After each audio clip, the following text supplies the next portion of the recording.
As corporate leaders, we often complain that the young kids coming today lack that fire in the belly that we had as we were entering into the corporate world. Yet there's something that must be ticking for these youngsters. You have a lot of them becoming millionaires very early, some of them even having very successful startups when they're still in their late 20s or early 30s. So what is it that's really driving them? To understand this further, I called over a friend and someone I worked with over the last one and a half year, Anip. Anip, so what made you take up MBA? Why did you choose MBA? So post my graduation, I knew that I wanted to get into business management. So what was the dream that you had that you thought MBA would fulfill? So like any other B school aspirant and B school candidate who is specializing in marketing, I also dreamt of getting into an FMCG industry, doing a marketing strategy or branding or communications role.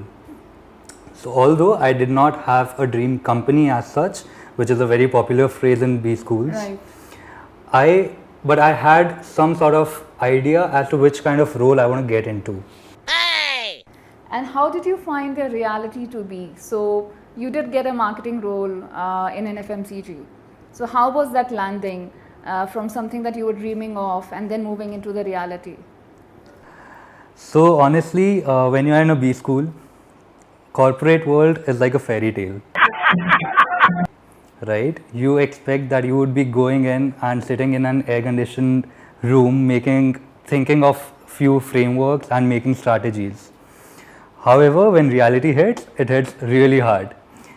It's a lot more than that. You might be needing to go on ground and doing business for the company. It could be a pure operational sort of a role.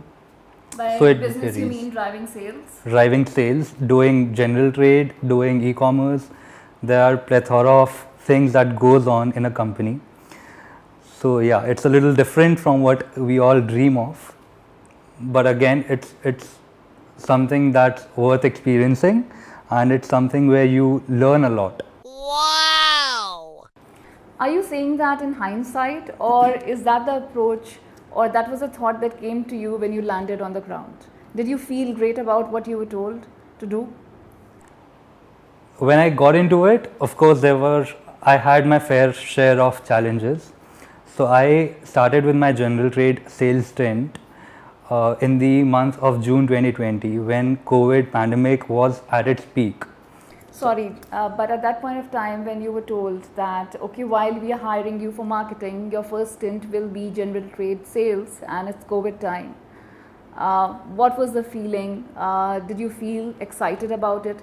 Do you think you were able to give in your best for that? I was taken aback.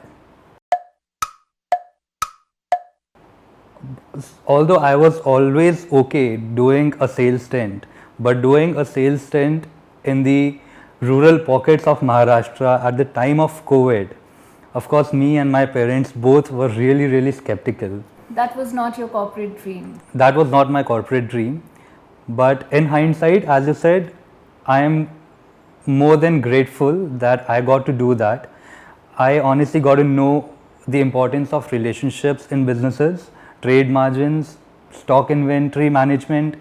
So it's been a great experience overall. And as a fresher, I believe I really needed to know how businesses run before I get into core brand or product marketing. Okay, now let's have a very honest chat. Okay, so during the first 3 months, or maybe even first 4 months, did you feel this is not my cup of tea, this is not fair, I'm not meant for this, I should be up somewhere doing brand and strategy, and maybe I should just quit? No, I did not have the thought that I do not want to do this. Of course, I had dreamt of something else. I landed up somewhere else. But I knew that this experience is going to count somewhere, someday, probably in another company or in another role. So the thought of you wanting to quit the organization did not hit you? No, it did not. Okay, that's nice. Do you think that the organization could have done something better to excite you or motivate you more at work? So since we onboarded virtually in the month of June 2020 again, I believe that there there could be additional steps that corporates can take to make a more robust onboarding process, to make the newbies or the freshers feel like home. Since we do not know anybody there in the organization, we do not know who does what, how is the culture, what are people helpful. It always helps to have more meetings and some casual catch-ups, so that the candidates get to know who does what, and they can always reach out to the concerned people transparently. Right. So what you're saying is that the organization could have created a more structured plan for you, Correct. which included formal trainings as well as informal catch-ups, which would help you open up at work. Yes. Fair enough. And from your point of view, what is it that you could have done better to quickly get yourself placed at the workplace? I am an introvert person. I take my own sweet time to open up to anybody, right? So again, now while I was working, I believe that I am doing my best. However, I had challenges in communications. And by that I do not mean I could not talk or I could not write. By that I mean I could not open up and express my feelings to my colleagues or my immediate boss. I did not showcase my work enough that hey, this is what I have done, here it is, or these are the ideas which I believe will work. I would do what was given to me and I believed that is it, I am doing my job. But obviously expectations were more, they were higher.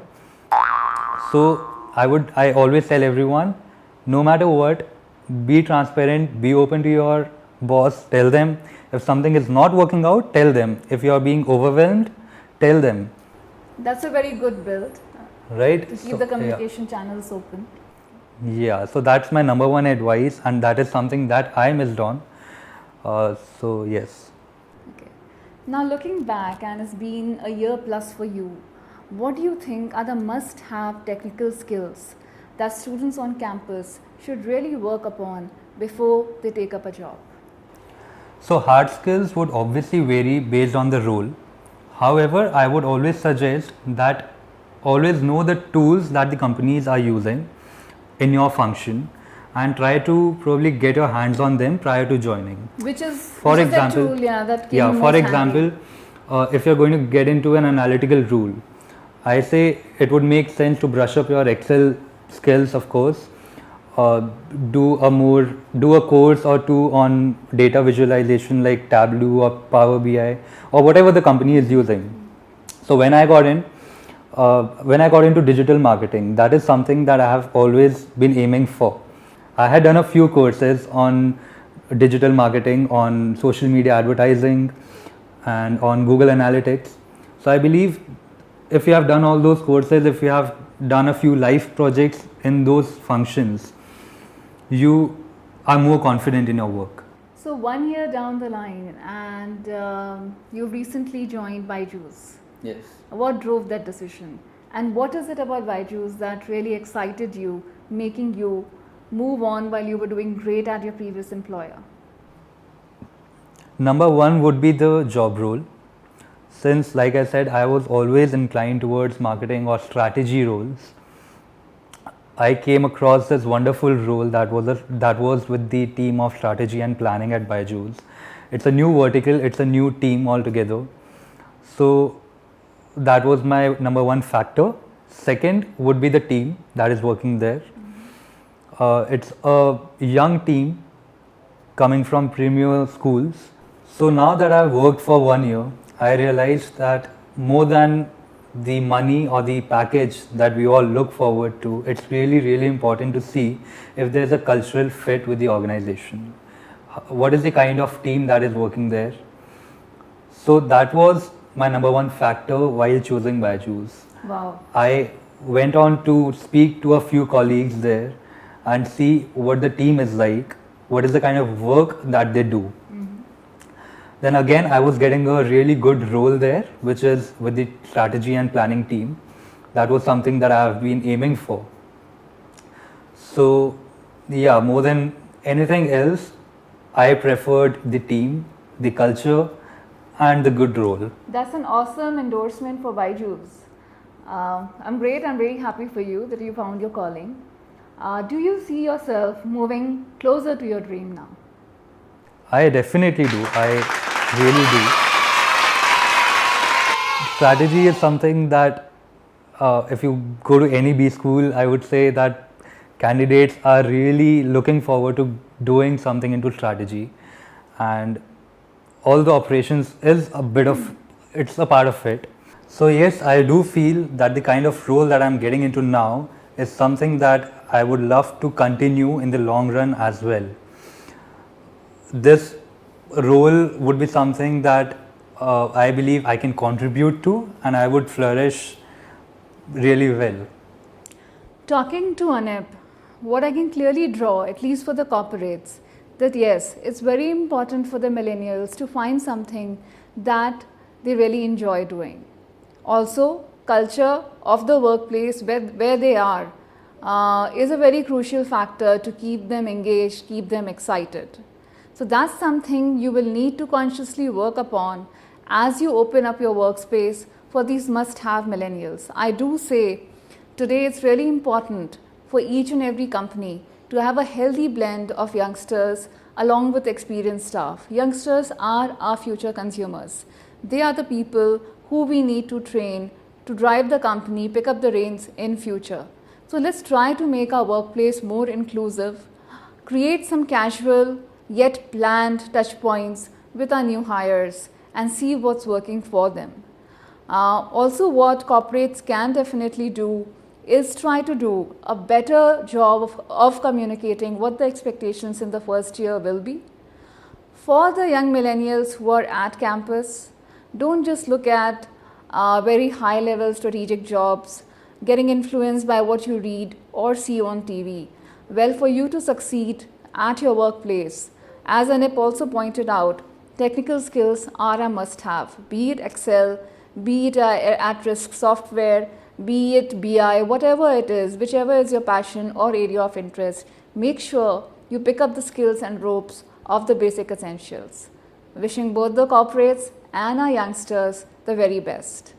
Do hit subscribe and write into richard.corporatediaries@gmail.com if you want to chat up further. Thanks a lot.